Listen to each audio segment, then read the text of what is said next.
Ona sarılmak istiyorum ama hala bana çok kızgın.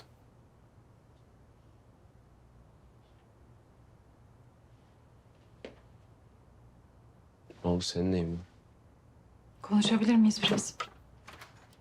Tabii.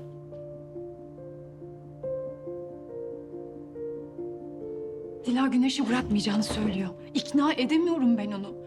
Ne yapacağımı bilmiyorum. Ben bu Allah'ın belası eve sıkışıp kaldım. İkna et kardeşini. Bıraksın Güneş'i, biz gidelim. Tamam, sen merak etme. Ben konuşacağım kardeşimle.